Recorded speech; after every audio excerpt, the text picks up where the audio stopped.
and I'm up at the city cemetery. I think I'm on the Falls Road, or I might be on the White Rock Road, I'm not too sure, but this is the entrance to the city cemetery. Massive cemetery up here in West Belfast. Belfast City Cemetery is a place of history. It is actually a beautiful place. Lots of architecture and lots of history found in it. And that's the gate lodge there. This notice board gives you a quick resume of what you'll find in here. There's a bit of information there. 250,000 burials have taken place in here since the cemetery was opened in 1869. And we've got all the leading lights that are buried in this cemetery. William Peary, chairman of Hard and Wolf, builders of Titanic. Thomas Gallagher, founder of Gallagher's Tobacco Company. Frank Workman, founder of the Workman Clark Shipyard. Dr. Thomas Andrews, a medical practitioner and chemist whose pioneering work led to the development of modern refrigeration. And Alexander Hogg, one of the greatest photographers of the 20th century. Now, I didn't know that these guys were all buried in here, and you probably don't know that either. The cemetery in the Victorian age was an amenity. It was like a park or a garden, and it was designed by this guy from Bradford, William Gay of Bradford, and he arranged the cemetery's road network like a bell to reflect perhaps the bell of Belfast. And it's just full of monuments, and there's a famous lady. She was a temperance campaigner. Founder of and principal of Victoria College, and she's buried in here. Alexander Hogg, as mentioned before. Samuel Scott died as a result of fractured skull. Worked in the shipyard. He was a catcher on a riveting squad. And there's the layout of the cemetery. Other people, there's a heritage trail graves that you can go round and visit one after another.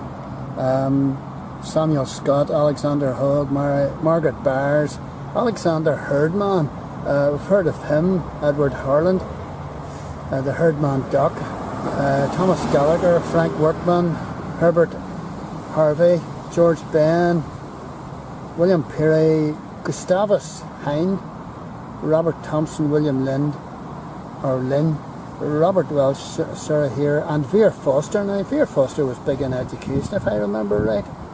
And the trail distance is 1.2 kilometres, so it's not very far. And it's well worth visiting this cemetery. The cemetery also captures the diversity, breadth, and complexity of the city with, and here's the joke, separate sections set aside for Protestant, Catholic and Jewish burials, as well as a poor ground. Maritime industrial heritage signs will help you to uncover and explore this fascinating place. So, Belfast City Cemetery, there's surprisingly, up in West Belfast, there's a war graves section. I was really surprised to see this. And there's a lot of boys who served in the Second World War buried here, and their graves are kept well.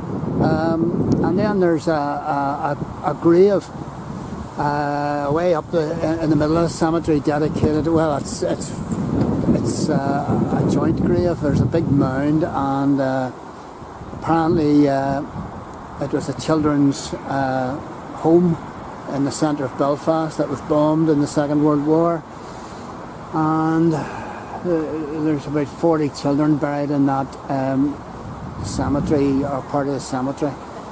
because they couldn't tell which child was which child after the bomb dropped. And then there's a section dedicated up here to the premature babies, and it's way up at the top of the cemetery.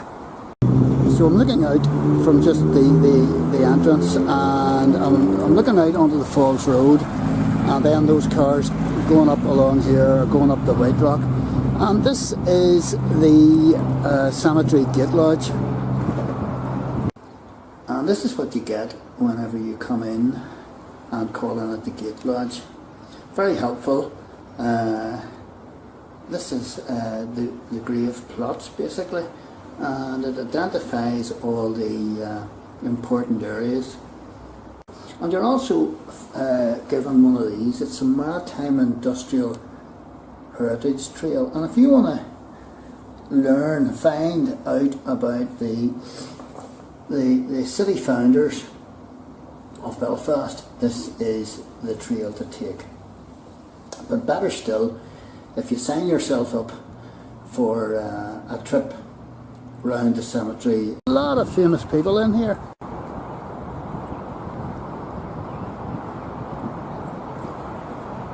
It just goes on and on, this place. 225,000 are buried in here. From the great and the good to the pauper.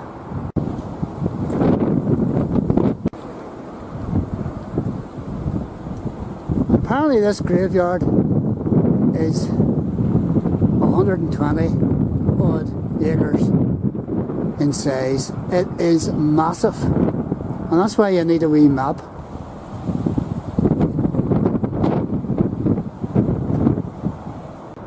And I'm just looking away up under Black Mountain to this grove of trees up at the top.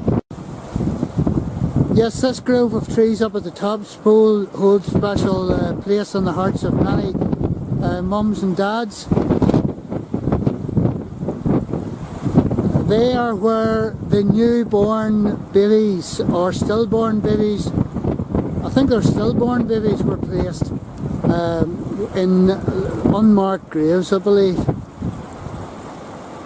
So it's a special place. And you see all these open areas, this green area. Well, that doesn't mean that there's not graves down there. These were mass graves. This is poor ground. This is ground where thousands upon thousands of paupers, people out of the workhouses, the poor houses, were buried unceremoniously in mass graves. The Jewish cemetery divided off by a wall from the rest of the cemetery here. But this is the mortuary chapel tower. This is all that remains of the chapel. The rest of it was destroyed. And we're just under Divis on the Black Mountain here. And this place is full of history, but it's also full of wildlife. And it's also full of Victoriana and grave architecture. It's a fascinating place. And this patch of green is not just a pathway. This patch of green running down through the cemetery, there's an underground wall underneath this, would you believe? And this wall was built underground to divide the Catholic graveyard from the Protestant graveyard. Now, it was not good. It's not interesting. Even in death, they had to be separated. This is the Herdman grave, leading Belfast family again, Herdman Channel down in Belfast Docks, and leading linen merchant and leading member of the Masonic.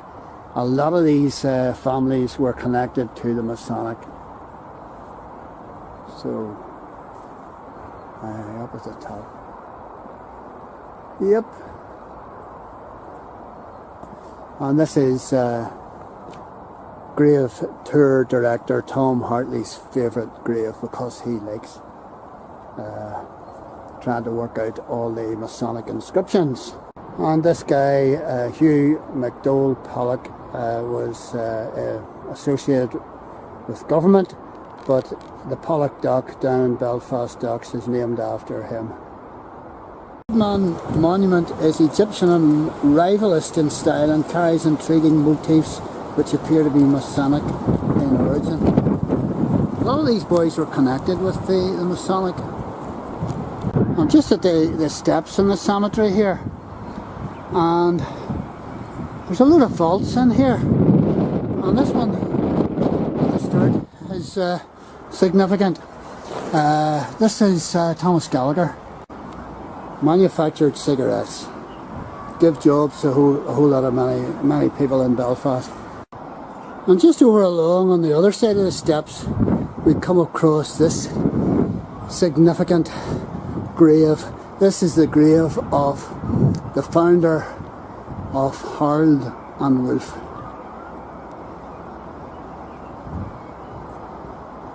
There you go, Edward James Harland, who along with Wolf started off the shipyard.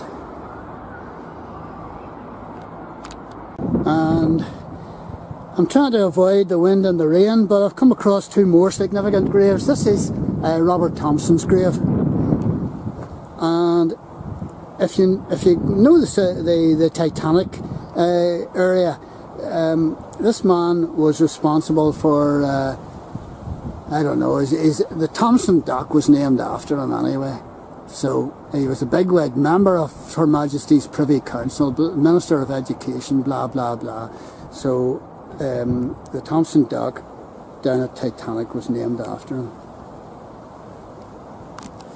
And this is the grave of a guy called William Lynn. William Lynn was a protege of architect Langham. He built a lot of buildings in central Belfast, and William Lynn was his underling, and he was an architect too, and responsible for many of the big buildings in Belfast. And this is the family grave of the Whitleys. Remember Whitley Hall that all us students would have gone to. And this is a significant grave. This is the grave of Vere Foster, and he was into the first president of the Irish National Teachers Organisation, into, and he was very, very keen on getting education for the poor. So that's his grave. Leading light in educational circles. Back at the turn of the century, in around just in the late 1800s, Vere Foster. My dad used to talk about him. And that guy just getting into the car there has shown me around so many different graves. He used to play in the Chevys, a famous Irish show band. Great lad, excellent. Does anybody remember English bread? I used to eat it. I thought it was class. And here is the grave, memorial and last resting place of the English family, who contributed so much to building up the muscles of young fellas and young girls in Belfast. And they're scattering the wheat or the grains, and then they're harvesting over here. Isn't that good? Excellent job. And this is a grave I wanted to find. Look at this. This is the grave of C.S. Lewis's mummy and daddy, Albert James Lewis, Little Lee Street in Belfast. And just on over is Florence August Lewis, wife of A.L. Lewis of Little Lee Town again. Died August 1908, aged 46. This is the grave headstone, and magnificent it is too, of the Stelfox family. And would you believe this connection, my connection to them is that I motorcycled around France with Dora Stelfox, and she married my mate Mike Armstrong, and Dawson Stelfox today is the architect guy who was the first, I think he was the first Irishman to climb Everest. The Stelfoxes, so they have been around a wee while, my goodness gracious. This is the grave of Elijah Scott, and he played for Liverpool for 19 years. Yep. And he was the longest serving player ever, and he was a goalkeeper, and he also managed Belfast Celtic. Yep. Right. And I'm on the official Liverpool Football Club website here, and this is the information and photograph that they have put up about Elijah Scott from Belfast.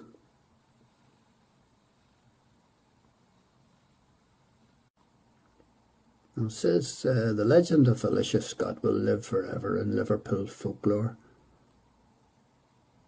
Regarded by some as the greatest goalkeeper ever to guard the Anfield net after 21 years on Merseyside, which saw him tot up nearly 500 appearances. That's some record. Born in Belfast, he followed the footsteps of his older brother Billy, who was a stopper for Everton and Ireland.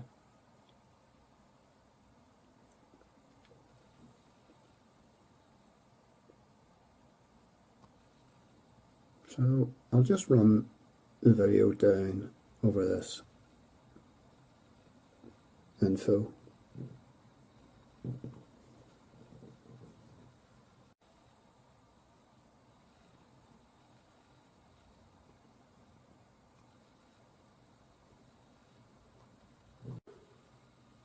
And there's a whole montage of photographs of Elijah Scott.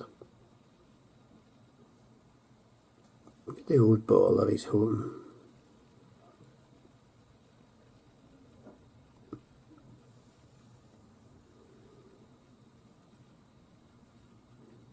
That hit you on the head, or you tried to head that, you'd get a headache very quick.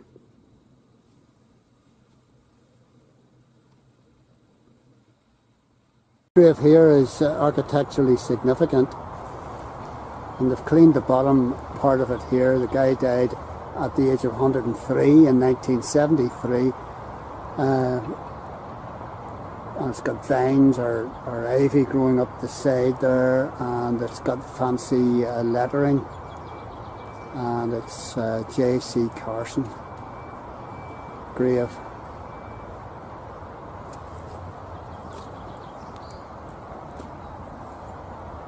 Or is it Reverend John Scott Porter? Reverend John Scott Porter. And Porter, and this is his fabulous Celtic cross. Look at the ornate carving there. This is the Kirkwood grave and another Masonic grave, and it is quite a tall pinnacle type grave headstone. Another ornate grave, and if you look at the centre, eldest son James died on a voyage to Australia 1885. A lot of emigration going on. The nickel grave.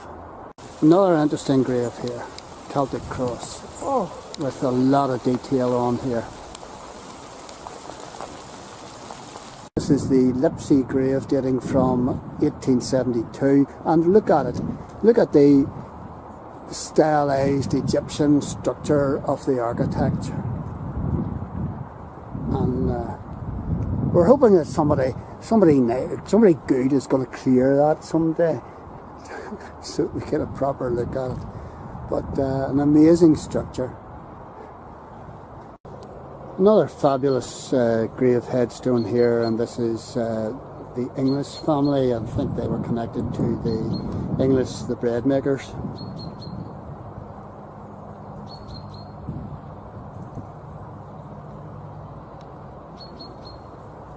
This is the Phillips grave. This guy apparently was an architect, and that maybe explains the needle, or he was an architect and he built Methodist churches. So there you are. I haven't quite seen another one as quirky as this. And look at the shape of the actual grave. Never seen an actual grave like that. And this grave is designed as a seat. It's the Corrie grave, and it says on it, sit quiet. And it's designed for two people, and obviously there was a top bit there, but you're supposed to sit and look out over the city. Wonderful graves architecturally here, with lots and lots of information on them. Belfast Corries, and this one too. Dunraven is mentioned there.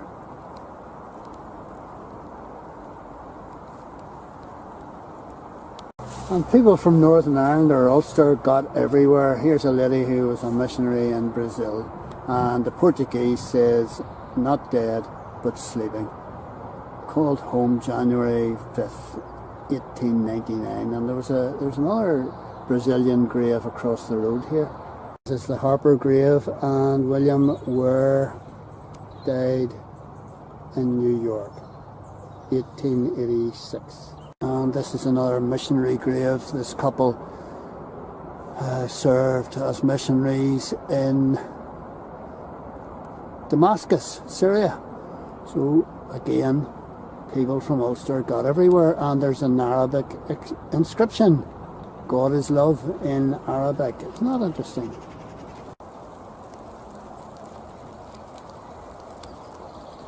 To say, Ulster men, soldiers got everywhere. This is the grave citation for Robert Russell, Lieutenant Battalion, North Staffordshire. Died August 1918. Wounds received in Mesopotamia expedition, and he was buried in British Cemetery at Baku, which is in Azerbaijan. And this grave here shows you the international nature of the people who were living in and around Belfast. We've got the McConnell grave and Gibson grave, and the son was Robert Wallace, and he was the second lieutenant, Kingswood Rifles, I think. He was killed in Sana Ayat, Mesopotamia, 1916, aged 20. Aged 20. My goodness. Two brothers, one in the Royal Enniskillen Fusiliers, and the other, yeah, they're both in the Fusiliers, and one killed in First World War France, and one killed in First World War Gallipoli. And this lady here, Marion Workman, she reversed the trend. When thousands of people were emigrating to the New World, this lady came back. Or no, she didn't come back. She came from Virginia. Southern Virginia, and she arrived in Enniskillen, and there's Newcastle. That's just outside. That's near Tullymore. So what did she want to ever come here? And this was in the mid 1800s. Yeah, my goodness. That was she probably never saw all her relatives ever again. And there's the pith helmet, and look at the history involved with this guy here, Colonel John Clancy. And the real helmet is actually down in the cemetery office. And this is the original pith helmet of this gentleman who served in India, and I videoed his grave there, and that's the little plaque just in underneath it. I hope you can read that. Yes, you can. I can read it. Original stone of John Clancy, born 1825, died 1901. And that's the original of his grave, because if you left it there, it might be vandalised. Excellent. Belfast City Cemetery, a real place of history. This is the grave of Captain Francis Lovell Speed, Black Watch, 1856 through to, well, he wasn't that old, he was 32, 1888. And look at this, a sword and belt and thistles, because he's in the Black Watch, and his medals. And this here has not been vandalised. It is a symbol of his life being cut short. Isn't that interesting? And here we have Peter Mackay, who was one of the Thin Red Line. Now this is the original Thin Red Line, not some modern battle. A native of Belfast, a Crimean and Indian mutiny veteran.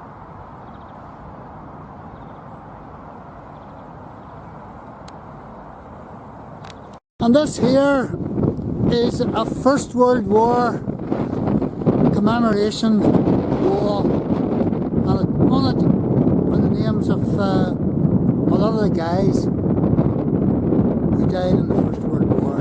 It says their names liveth forevermore. Gives their name and their rank and their regiment and their age.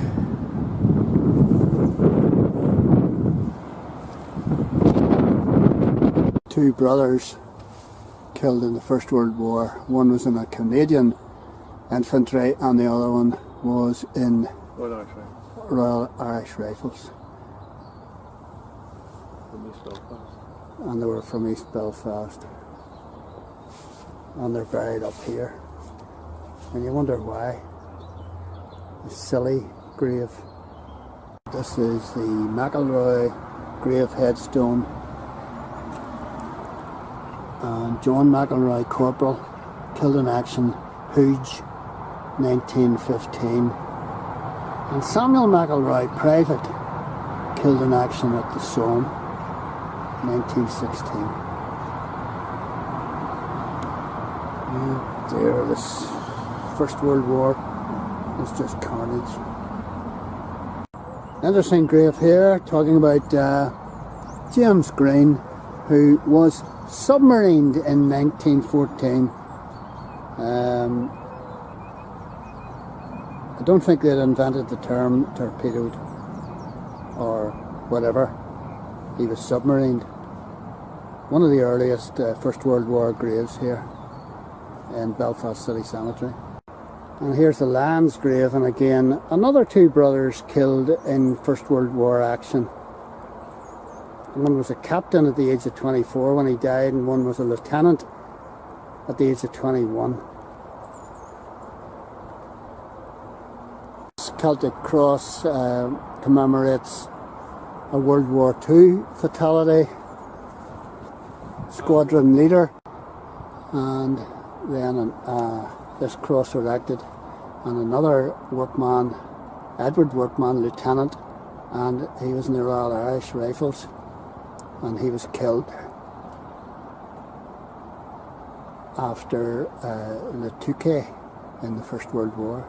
And the grave, you'll notice, is angled differently to the rest, and it is angled so it faces out over the shipyard. Second Lieutenant, Royal Irish Rifles, killed in action, Cambrai, France, aged 20. This is the war grave of Robert Thompson Finnegan, Motor Transport ASC, killed in action near St Quentin, France, 1918, aged 19.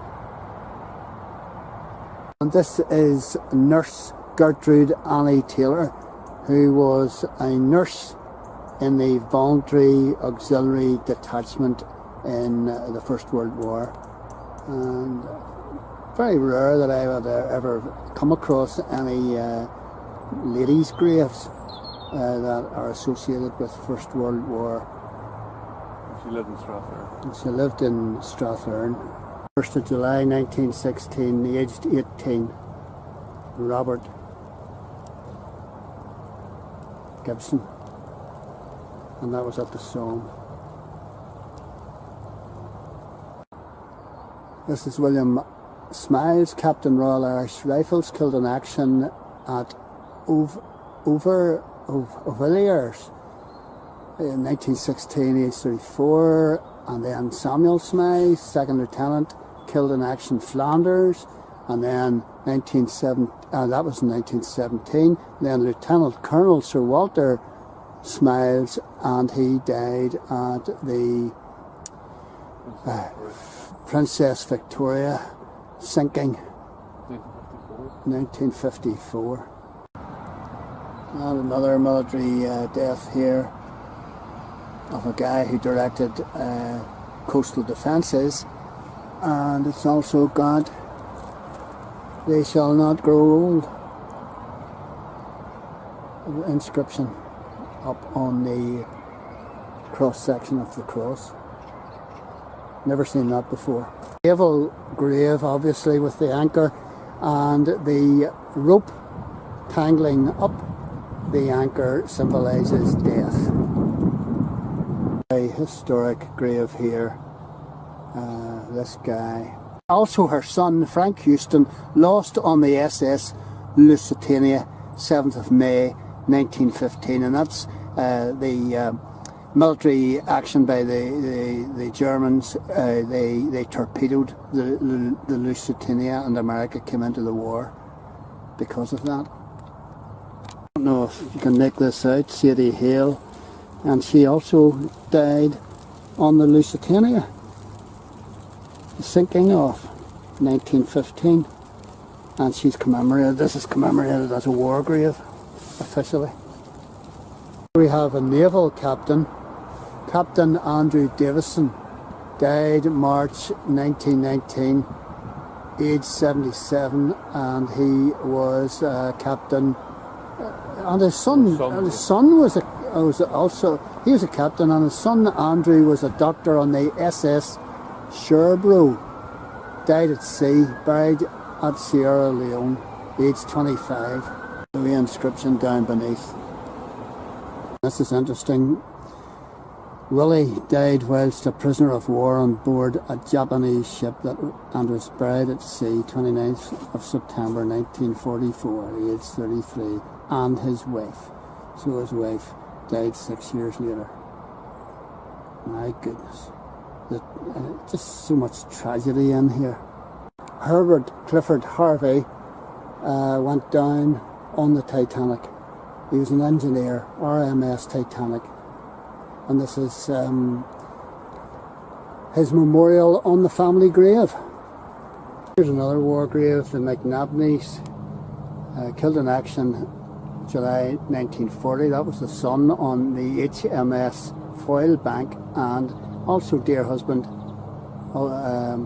Ulster Division, died 1941 from war wounds. And we think that would be First World War wounds. Never worked with dogs and children. I know that. I'm just talking to Paul here, and he showed me this significant grave of an ordinary guy. This guy was a submariner in the First World War, and not like James McGuinness in the Second World War. And this guy lost his life. He was torpedoed. 1914. Submarined. They hadn't a word for torpedoed, so he was submarined in 1916. And some of these grave remembrances are works of art. Here's one, obviously, to a sailor, and he's a George Hamilton. And I mean, it's not for his name or what he did. It's just for the big anchor and whatnot.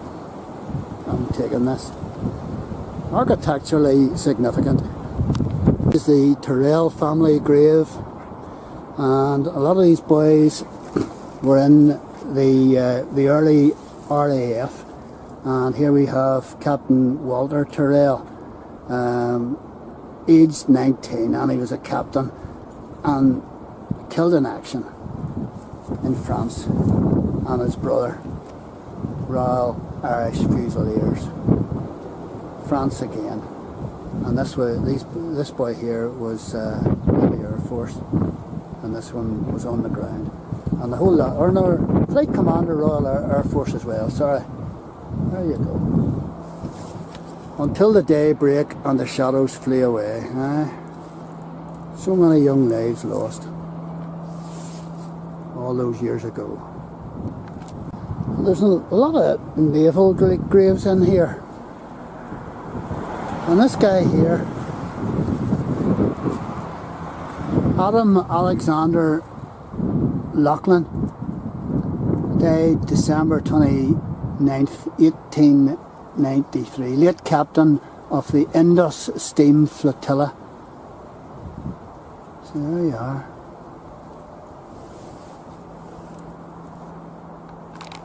And this is the grave of Colonel John Clancy, late of the 14th Prince of Wales' own regiment, born in 1825, died 1901, and there's all the bump about him. You can read that for yourself, but fascinating grave, fascinating life. He was the blur man of his day, and there's the Celtic cross. I'm looking up towards the newer part of the cemetery, and this is the cross of sacrifice. And in behind here, if you can just make it out, is a number of graves of servicemen.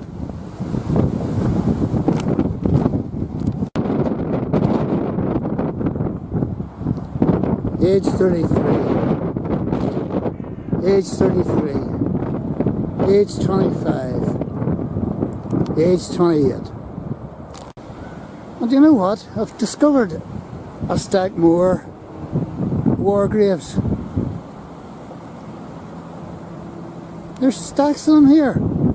I never realised this. I've just come across the mass grave that contains,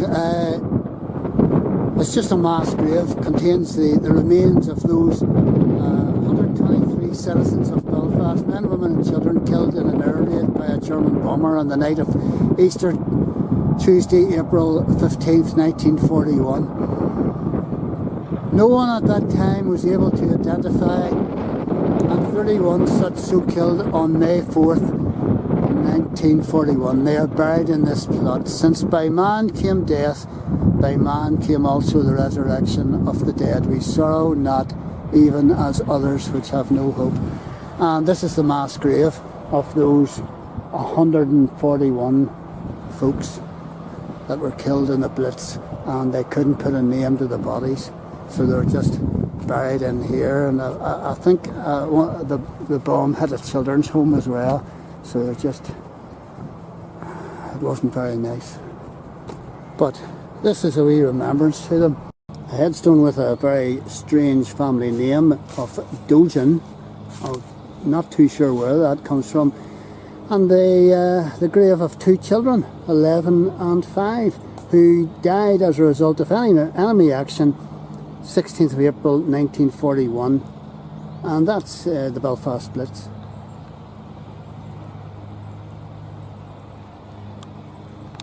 Belfast City Cemetery. Come and see it for yourself.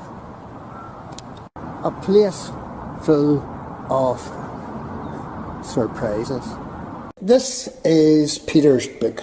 It's called Belfast City Cemetery, and it's only been out about a month, and it's themed trails around the cemetery with Peter McCabe. And it's £10, and it's all about Belfast City Cemetery, and there's about 170 words in it. 170 pages in it. Packed full of information, packed full of trails here. Is author Peter McCabe, who has written this Belfast City Cemetery book.